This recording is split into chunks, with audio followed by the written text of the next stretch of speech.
नमस्कार दोस्तों, आज की इस वीडियो में बात करेंगे कि पैन कार्ड कैसे डाउनलोड करें। तो पैन कार्ड डाउनलोड करने के लिए आपको सबसे पहले गूगल क्रोम ब्राउज़र में आपको पैन कार्ड डाउनलोड लिख करके सर्च करना होगा। जैसे ही सर्च करेंगे आपके सामने तीन प्रकार के पोर्टल ओपन होकर के आएंगे। पहला है गेट ई पैन कार्ड। अगर आपका पैन कार्ड NSDL से बना है तो आपको यहाँ पर क्लिक करना होगा। दूसरा है UTI पैन कार्ड। अगर आपका पैन कार्ड UTI से बना है तो आपको UTI पैन कार्ड पर क्लिक करना होगा। और तीसरा है इनकम टैक्स डिपार्टमेंट। अगर आपका pan card income tax department से बना है तो आपको यहाँ पर क्लिक करना है। अब पता कैसे करेंगे कि हमारा पैन कार्ड NSDL से बना है या UTI से बना है या इनकम टैक्स डिपार्टमेंट से बना है। इसके लिए आपको अपने पैन कार्ड का बैक साइड देखना है और बैक साइड में देखने पर मिलेगा कि आपका जो पैन कार्ड है अगर NSDL से बना है तो यहाँ पर NSDL आपको मिलेगा, और अगर आपका पैन कार्ड UTI से बना है तो यहाँ पर UTI आपको देखने को मिलेगा। अब मैं आपको सबसे पहले NSDL का पैन कार्ड डाउनलोड करने का प्रोसेस दिखा देता हूँ। तो NSDL का पैन कार्ड डाउनलोड करने के लिए आपको गेट ई पैन कार्ड पर आपको क्लिक करना होगा। गेट ई पैन कार्ड पर क्लिक करने के बाद कुछ इस तरह का पेज ओपन होकर के आएगा। अब आपको यहाँ पर नीचे की साइड दो प्रकार के ऑप्शन मिलेंगे। पहला है एक्नॉलेजमेंट नंबर और दूसरा है पैन नंबर। अगर आपने अपना नया पैन कार्ड अप्लाई किया है तो आपको एक्नॉलेजमेंट नंबर सेलेक्ट करना होगा, और अगर आपके पास पहले से ही पैन नंबर है तो आपको पैन नंबर पर आपको सेलेक्ट करना होगा। इसके बाद आपको यहाँ से पैन नंबर एंटर करने हैं, और पैन नंबर एंटर करने के बाद अब आपको यहाँ से अपने आधार नंबर एंटर करने हैं। आधार नंबर एंटर करने के बाद अब आपको यहाँ से डेट ऑफ बर्थ के अंतर्गत आपको यहाँ से अपनी मंथ सेलेक्ट करनी है। मंथ सेलेक्ट करने के बाद अब आपको यहाँ से अपनी ईयर एंटर करनी है, और ईयर एंटर करने के बाद अब आपको यहाँ से GSTN नंबर के अंतर्गत कुछ भी फिल करने की आवश्यकता नहीं है। इसके बाद आपको यहाँ से चेक्स बॉक्स पर क्लिक करना है, और चेक्स बॉक्स पर क्लिक करने के बाद अब आपको यहाँ से I am not a robot के चेक्स बॉक्स पर आपको क्लिक करना है, और चेक्स बॉक्स पर क्लिक करने के बाद अब आपको यहाँ से सबमिट बटन पर आपको क्लिक करना है। सबमिट बटन पर क्लिक करने के बाद अब आपको यहाँ पर पैन कार्ड की आपको कंप्लीट डिटेल आपके सामने ओपन होकर के आएगी। अब आपको इसको अच्छे तरीके से चेक कर लेना है, और चेक कर लेने के बाद अब आपको यहाँ पर नीचे की साइड तीन प्रकार के ऑप्शन मिलेंगे। पहला है ईमेल आईडी, दूसरा है मोबाइल नंबर और तीसरा है बॉथ। आप पैन कार्ड डाउनलोड करने के लिए किस पर OTP प्राप्त करना चाहते हैं। अगर आप ईमेल आईडी पर OTP प्राप्त करना चाहते हैं तो आपको यहाँ से ईमेल आईडी को सिलेक्ट करना है, और यहाँ से अगर आप मोबाइल नंबर पर OTP प्राप्त करना चाहते हैं तो आपको यहाँ से मोबाइल नंबर को सिलेक्ट करना है। अगर आप दोनों पर OTP प्राप्त करना चाहते हैं तो आपको यहाँ से दोनों को सिलेक्ट करना है।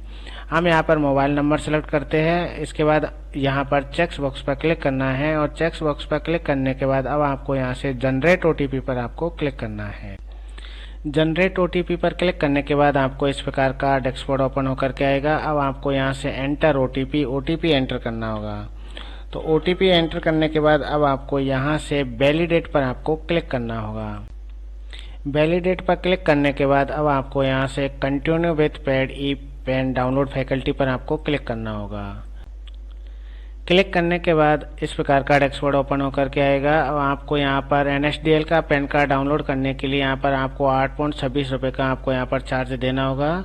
इसके बाद आपको यहाँ से I agree to the terms of service के चेक्स बॉक्स पर आपको क्लिक करना है, और क्लिक करने के बाद यहाँ से प्रोसेस टू पेमेंट पर आपको क्लिक करना है। प्रोसेस टू पेमेंट पर क्लिक करने के बाद यहाँ से इस प्रकार का डैशबोर्ड ओपन होकर के आएगा। यहाँ पर आपकी फीस चार्ज आपको दिखाई देगी। इसके बाद यहाँ पर आपको ट्रांजैक्शन ID यहाँ पर दिखाई देगी। इसके बाद आपको यहाँ से पे कन्फर्म पर आपको क्लिक करना है। पे कन्फर्म पर क्लिक करने के बाद इस प्रकार का डैशबोर्ड ओपन होकर के आएगा। अब आपको यहाँ पर जो अमाउंट 8.26 रुपये का अमाउंट है वो पे करने के लिए अगर आप क्रेडिट डेबिट कार्ड से अगर आप पे करना चाहते हैं तो यहाँ पर क्रेडिट डेबिट कार्ड सेलेक्ट करना है, और यहाँ से अपने card number, expiry date, CCV number और name of card number enter करना है। अगर आप UPI से पेमेंट करना चाहते हैं तो आपको यहाँ से UPI सेलेक्ट करना है, और यहाँ से अपनी UPI ID आपको डालनी है, और इसके बाद यहाँ से आपको प्रोसेस टू पे पर आपको क्लिक करना है। प्रोसेस टू पे पर क्लिक करने के बाद यहाँ पर थोड़ी देर प्रोसेसिंग होगी। प्रोसेसिंग होने के बाद अब आपको ओपन फोन पे app and approve the request, आपके फ़ोन पे पर 8.26 रुपये की रिक्वेस्ट आई होगी। अब आपको अपने फ़ोन पे से 8.26 रुपये का पेमेंट करना होगा। 8.26 रुपये का फ़ोन पे से पेमेंट करने के बाद यहाँ पर ट्रांजैक्शन स्टेटस आपको सक्सेस दिखाई देगा। इसके बाद आपको यहाँ से आपको कंटिन्यू पर आपको क्लिक करना है। कंटिन्यू बटन पर क्लिक करने के बाद अब आपको यहाँ से generate and print payment receipt पर आपको क्लिक करना है। जनरेट एंड पेमेंट रिसिप्ट पर क्लिक करने के बाद आपको इस प्रकार का डैशबोर्ड ओपन होकर के आएगा। अब आपको यहाँ से अपने पेमेंट की रिसिप्ट आपको यहाँ से डाउनलोड कर लेनी है। इसके बाद आपको यहाँ पर thank you for using online e pan generation faculty, your request is process successfully, e PAN is sent at your email ID link to your pen.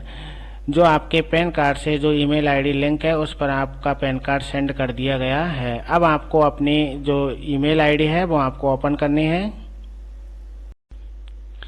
अब आपको अपनी पैन कार्ड से लिंक ईमेल आईडी ओपन करनी है। Open करने के बाद आपका जो पैन कार्ड का प्रिंट आउट है वो आपको अपनी ईमेल आईडी पर मिलेगा। तो हम यहाँ पर देखेंगे कि जो हमारा पैन कार्ड का प्रिंट आउट है वो हमारी ईमेल आईडी पर आ चुका है। अब आपको यहाँ से इसको ओपन करना है। ओपन करने के बाद आपको यहाँ पर 3 प्रकार के डॉक्यूमेंट्स आपको दिखाई देंगे। पहली पीडीएफ है जिसके अंतर्गत आपने जो पेमेंट किया है उसकी रिसिप्ट आपको यहाँ से डाउनलोड कर लेनी है। दूसरा है पैन कार्ड की पीडीएफ है जिसकी पीडीएफ आपको यहाँ से डाउनलोड कर लेनी है। अगर आप जिप में डाउनलोड करना चाहते हैं तो यहाँ से डाउनलोड कर सकते हैं। तो हम यहाँ से पीडीएफ में डाउनलोड करेंगे तो पीडीएफ पर क्लिक करेंगे। ओके, अब आपको यहाँ से पीडीएफ को ओपन करना है और पीडीएफ को ओपन करने के बाद अब आपको यहाँ से पासवर्ड एंटर करने हैं। पासवर्ड के अंतर्गत जो आपकी डेट ऑफ बर्थ है वो आपको यहाँ से एंटर करनी है। जैसे किसी की डेट ऑफ बर्थ है 17/7/1998 तो आपको यहाँ से 17071998 एंटर करके अब आपको यहाँ से सबमिट बटन पर आपको क्लिक करना है। सबमिट बटन पर क्लिक करने के बाद जो आपका NSDL का पैन कार्ड है वो आपका ओपन होकर के आ जाएगा। इस प्रकार से आप अपना NSDL का पैन कार्ड घर बैठे डाउनलोड कर सकते हैं। इसके बाद अगर आपका पैन कार्ड UTI से बना है तो अब आपको UTI पेन डाउनलोड पर आपको क्लिक करना है। UTI पेन डाउनलोड पर क्लिक करने के बाद इस प्रकार का डैशबोर्ड ओपन होकर के आएगा। अब आपको यहाँ से पेन नंबर एंटर करने हैं। यहाँ पर अपनी मंथ और ईयर एंटर करना है। इसके बाद अब आपको यहाँ से GSTIN नंबर के अंतर्गत आपको कुछ भी फिल करने की आवश्यकता नहीं है। इसके बाद आपको यहाँ से कैप्चा एंटर करना है और कैप्चा एंटर करने के बाद अब आपको यहाँ से सबमिट बटन पर आपको क्लिक करना है। सबमिट करने के बाद आपको नेक्स्ट पेज इस प्रकार का ओपन होकर के आएगा जिसके अंतर्गत आपको यहाँ पर अपने पैन नंबर, ईमेल आईडी आपको दिखाई देंगी। इसके बाद आपको यहाँ से कैप्चा एंटर करना है और कैप्चा एंटर करने के बाद अब आपको यहाँ से चेक बॉक्स पर आपको क्लिक करना है। चेक बॉक्स पर क्लिक करने के बाद अब आपको यहाँ से गेट OTP पर आपको क्लिक करना। गेट OTP पर क्लिक करने के बाद अब आपके पैन कार्ड से जो मेल आईडी लिंक है उस पर आपको एक OTP प्राप्त होगा और वह OTP आपको इस पर एंटर करनी है और एंटर करने के बाद अब आपको यहाँ से सबमिट बटन पर आपको क्लिक करना है। सबमिट बटन पर क्लिक करने के बाद जो आपका पैन कार्ड का प्रिंट आउट है PDF है वो आपके पैन कार्ड से लिंक मेल आईडी पर आपको सेंड कर दिया जाएगा। अब आपको अपनी मेल आईडी ओपन करनी है। मेल आईडी लॉगिन करने के बाद आपके पैन कार्ड की जो प्रिंट आउट की PDF जो आपकी मेल आईडी पर आई है उसको आपको ओपन करना है। ओपन करने के बाद अब आपको यहाँ से अपने पैन कार्ड की PDF आपको डाउनलोड कर लेनी है।